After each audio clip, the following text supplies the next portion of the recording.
In the year 1915, Albert Einstein came up with an elaborate mathematical framework and theory of general relativity that rewrote the then accepted definition of gravity and gave a clearer understanding of the universe as a whole. It showed in particular that gravity is not actually a force but a curvature of space-time, which causes all sorts of things, including the slowing down of time, the bending of light, and the formation of black holes. To understand Einstein's theory of general relativity, you have to have some understanding of his theory of special relativity, which is explained in the last video on this channel. Essentially, special relativity explains that objects seen from different inertial reference frames give different measurements not only for the motion of the object but also its time and length. If you are standing still in your frame and in another frame you see a spaceship moving at a uniform velocity, both of you here are considered to be in inertial frames. But if you could really see the time and length of the spaceship, you would see its time ticking slower and length appearing shorter, simply because special relativity showed that the concept of space and time is not the same or constant for everyone, but it differs depending on the speed of the object that you are seeing from your frame of reference. One thing that does, however, remain constant for everyone in all inertial frames is the speed of light. This variability of space-time and the speed of light give a more thorough understanding of very fast-moving objects. It showed that time and space are not separate things but are intertwined together into a single continuum now commonly known as space-time.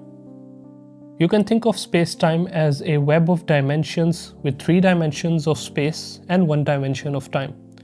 The faster you move through space, the slower your time will appear to others outside of your frame, though you cannot move past the speed of light as that is the universal speed limit for all things. Now, the problem with special relativity was that in its framework, acceleration and gravity didn't quite fit in. It could not explain the correct motion, time, and space of objects where the effect of gravity was strong. One object that was of interest in particular was Mercury. Mercury, the closest planet to the Sun, wasn't exactly following its orbital trajectory as per the equation of Newton's law of gravitation. Its orbit position should have stayed fixed, but in reality it was slowly rotating over time. Here, Einstein's theory of general relativity was able to correctly calculate and explain this orbital anomaly alongside other things which we shall discuss in a bit. For centuries, the most accurate description of gravity for everything was the law of gravitation by Isaac Newton. It simply stated that every particle of matter attracts other particles of matter. The bigger the masses of objects, the stronger the gravitational force between them, and the greater the distance between objects, the weaker the gravitational force between them. This law still holds for measuring the gravitational attraction between objects, but only for relatively smaller ones. Einstein discovered that gravity in some sense is the same thing as acceleration. To explain this phenomenon, he came up with a thought experiment that goes like this. Imagine there's a large chest the size of a room with a person inside it standing still with some strings attached between his body and the floor so that he continues to stay still. Now imagine a big hook attached to the top of the lid of the chest on the outside whose rope is going up indefinitely. Next, the rope is pulled upwards with an acceleration of 9.8 meters per second squared. The chest is pulled upwards and the person inside feels a force pulling him downwards. You, the person viewing all this from outside the chest, would attribute this force to some acceleration.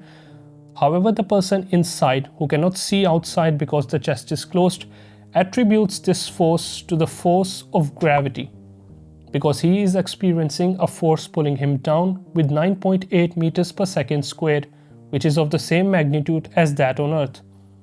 Now, is the person wrong in saying that he is standing in a gravitational field? This is the equivalence principle.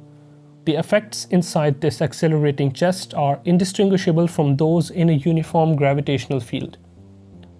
But here's the catch. If the chest were an actual planet-sized chest and the person were of a very large size, assuming there's no rope pulling the chest this time, the person's feet would then feel a stronger pull than his head. Why? Because actual gravity weakens the further away you are from its source. This difference in gravitational field across space is called tidal waves, and it is essentially the only thing separating a real gravitational field from an artificial one created by acceleration. You see tidal waves every day, with Moon's gravity pulling the ocean waves higher on the side of the Earth that is closest to it.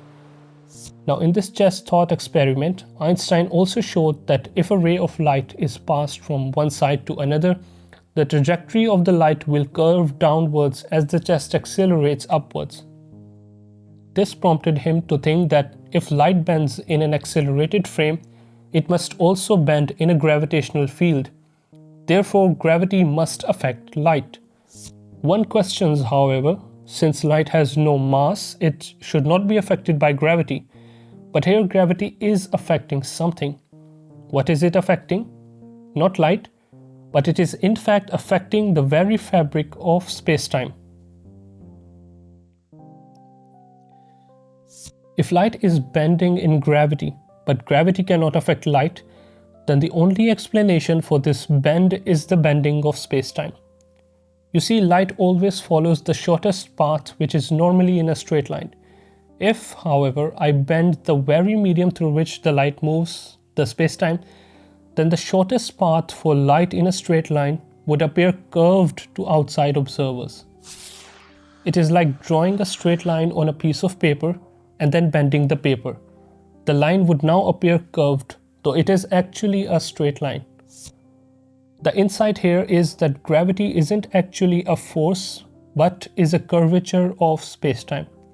Mass curves space-time, which creates gravity. To prove this curvature, Einstein predicted a number of things. It showed that time would slow down in strong gravitational fields compared to someone in a weaker or non-existent field, because the strong gravity indicates a big curve on the space-time. General relativity predicted that the gravitational field of the Sun curves space-time, causing the orbit of every planet to rotate slightly. For most planets, this effect is too small to measure, but for Mercury the effect was noticeable, and thus its orbital rotation was calculated correctly by the equations of general relativity. When light moves away from a gravitational field, its wavelength becomes longer and its color turns red. Einstein finally got a chance to show this phenomenon during a 1919 solar eclipse, when the wavelength of stars near the Sun appeared shifted due to the bending of their light by Sun's gravity, making Einstein instantly famous. If a massive object is situated between the observer and a distant object with appropriate mass, then the observer would see multiple distorted images of the object due to the bending of light. These are ripples in space-time caused by massive events like the merging of two black holes.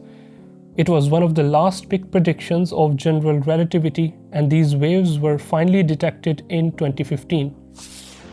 The discovery of gravity as a curvature of space-time and not just a force led other scientists to discover even more interesting phenomena in the universe, including the existence of black holes. Whenever a massive star dies and collapses under its own mass, general relativity equations predict the formation of a black hole, a region in space where the curvature of space-time becomes so extreme that even light cannot escape its pull. Whatever we can see outside the boundary of a black hole, where the curvature of space-time is flat enough, is called the event horizon. It is a boundary of no return. Whatever happens beyond this boundary cannot be seen, though we can predict what happens inside it based on various equations. It predicts a point-like existence of a singularity where the trajectory of light and falling particles come to an abrupt end and geometry becomes ill-defined. Singularity is not a place but more like a point in time, where the space part of the space-time continuum disappears. We can come back from a place, but we cannot come back from time. making it an inescapable point in our universe. Today, Einstein's field equations sit at the core of general theory of relativity, a complex set of differential equations developed by Einstein for this theory that mathematically describes gravity and its relation as the curvature of spacetime. In 1917, when Einstein applied his equations to the curvature of the whole of the universe, he had to add an extra term known as cosmological constant, which brought the structure of the universe in line with the contemporary thinking of his era, when the structure of the universe was thought of as static. Years later, however, it was found that our universe is not actually static but is expanding. Einstein later called the cosmological constant the biggest blunder of his life. Though ironically, many decades later, scientists revived the cosmological constant for describing the acceleration of the universe's expansion, also now known as dark energy. A century after its introduction, general relativity remains a highly active area of research. It is perhaps the most important work in physics and cosmology of the last century through its description of gravity as geometry in spacetime and discovery of various phenomena in the universe. The theory was also once described as the most beautiful physical theory ever built, and it remains to be seen how many other beautiful things we will discover about our universe. What do you think? Is this the most beautiful theory in all of physics? Share your thoughts in the comments below.